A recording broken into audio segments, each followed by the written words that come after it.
பச்சரிசி ரொட்டி எப்படி செய்கிறதுன்னு சொல்லிட்டு செய்து காட்டுறேங்க. அது வெஜிடபிள்ஸ் எல்லாம் போட்டு செய்கிறேன்.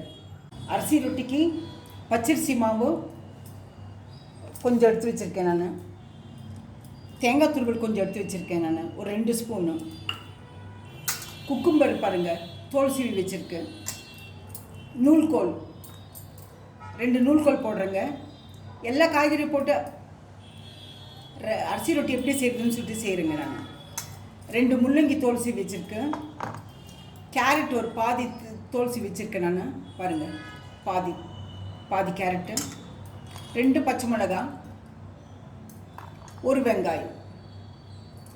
இதெல்லாம் துருவிட்டு பச்சரிசி மாவில் கொஞ்சம் உப்பு போட்டு பிசைஞ்சு வச்சிடலாங்க. தண்ணியாக ஊற்றக்கூடாது. இதில் விட்டு தண்ணியாக போடுங்க. குக்கும்பரில் முள்ளங்கி எல்லாம் இது 3ம், இந்த 3 காயும் தண்ணி விடுற காய்ங்க. நூல்கோல் கேரட்டாக தண்ணி விடாது. அதை பிசைஞ்சு வச்சுட்டு மாவு 1 மணி நேரம் 2 மணி நேரம் கழிஞ்சு அந்த மாவை ஒரு ரொட்டி மாதிரி ஒரு துணியில் தட்டி அப்புறம் தோசை தவா மேலே போடலாங்க. சூப்பராக இருக்குங்க, நல்லாயிருக்கும், டேஸ்ட்டு நல்லாயிருக்கும். அதுக்கு சட்னி வந்து தேங்காய் சட்னி அப்புறமா தக்காளி சட்னி நல்லாயிருக்குங்க, டேஸ்ட்டாக இருக்கும். அப்படி இல்லைனாக்கா அப்புறம் வாயிலே சாப்பிட்லாங்க. இது இப்போது துருவி காட்டுறேங்க நான், துருவி பிசைஞ்சு காட்டுறேன் நான்.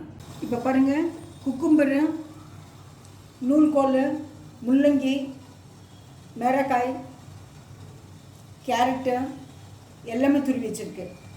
இப்போ வந்து அதுக்கு தகுந்த உப்பு போட்டுக்கலாங்க. அது தகுந்த உப்பு போடலாம், மாவு போட்டுக்கலாம். பாருங்கள், உப்பு தகுந்த உப்பு போடுறேன். இப்போ தேங்காய் துருவல் போடலாங்க. தேங்காய் துருவலோட பச்சை மிளகாய் பாருங்கள், இவ்வளோ சின்னதாக கட் பண்ணி வச்சுருக்கு. தேங்காய் துருவல் இதில் போடலாம்.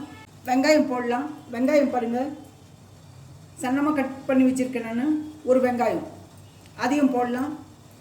எல்லாம் இந்த தட்டில் போட்டுக்கலாங்க. கூட கொத்தமல்லி தழை நான் கழுவி கட் பண்ணி வச்சுருக்கேங்க, சின்னதாக கொத்தமல்லி தழையை, அதையும் போடலாங்க. இப்போது இது தண்ணி விட்டுருக்கு பாருங்கள். இந்த காய் தண்ணி விட்டு துருவும்போது தண்ணி விடுதுங்களா, இந்த மாவுக்கு தகுந்த, இந்த காய்க்கு தகுந்த மாதிரி மாவு போட்டு பிசையலாங்க.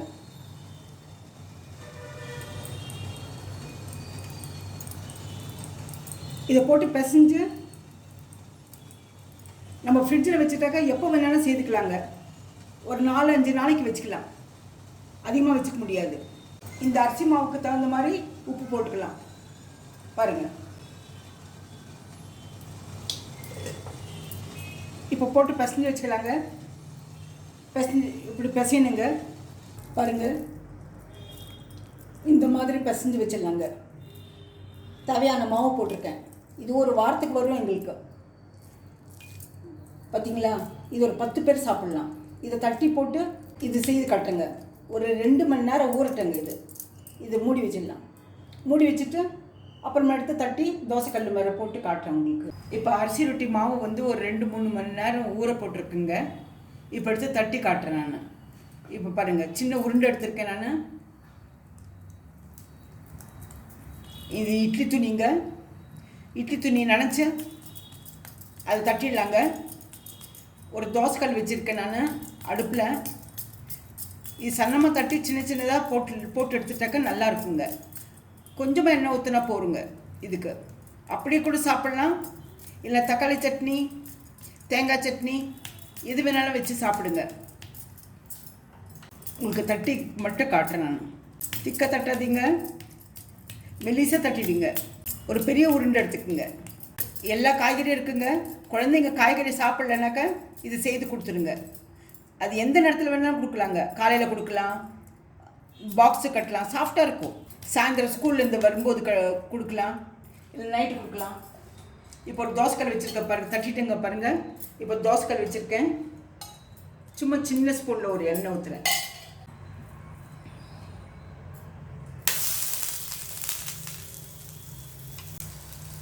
எண்ணெய் கொஞ்சம் ஊற்றிக்கலாங்க மேலே. இப்போ திருப்பி போடலாங்க. திருப்பி போட்டு கொஞ்சமாக எண்ணெய் விட்டுடுங்க.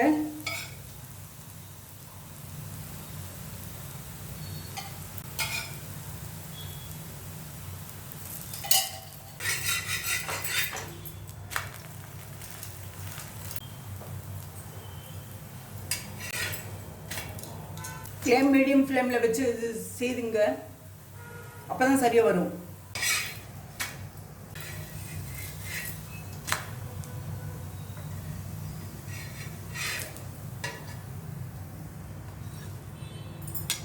இது செய்து சாப்பிட்ற தட்டில் ஒன்று வச்சிடலாங்க.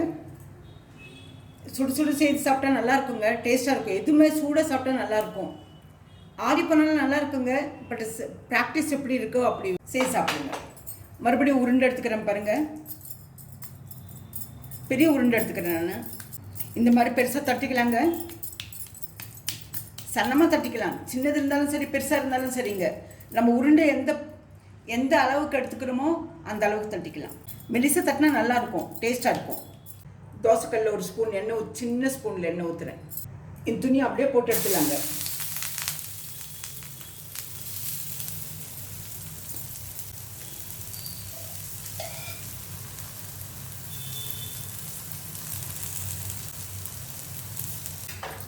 இப்போ திருப்பி போடலாங்க. திருப்பி போட்டு சின்ன ஸ்பூனில் எண்ணெய் ஊற்றுங்க. கொஞ்சமாக எண்ணெய் அதிகமாக வேண்டாங்க, இதுக்கு அது பிடிக்காது. கொஞ்சமாக ஊற்றினாலே போதும். ரொம்ப டேஸ்ட்டாக இருக்கும். உப்பு காரம் எல்லாம் போட்டுக்கிறதுனால அப்படியே சாப்பிட்லாம், இல்லை அது தொட்டுட்டு சாப்பிட்லாம்.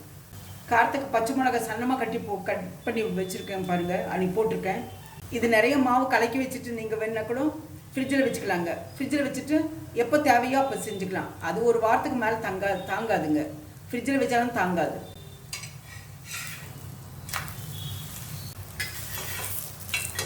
பாருங்கள், சாஃப்டாக இருக்கிறதுக்கு நான் காட்டுறேன். நான் பாருங்கள் எவ்வளோ சாஃப்டாக இருக்குது பாருங்கள்.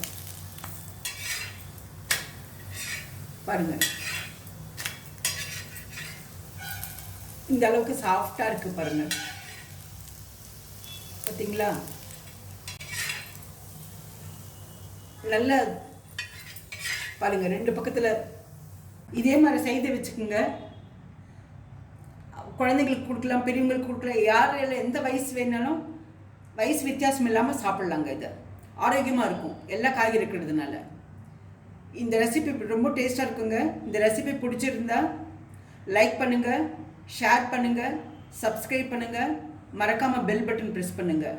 ஆல் வரும், அதை ப்ரெஸ் பண்ணாக்கா அடுத்த ரெசிபியில் பார்க்கலாம்.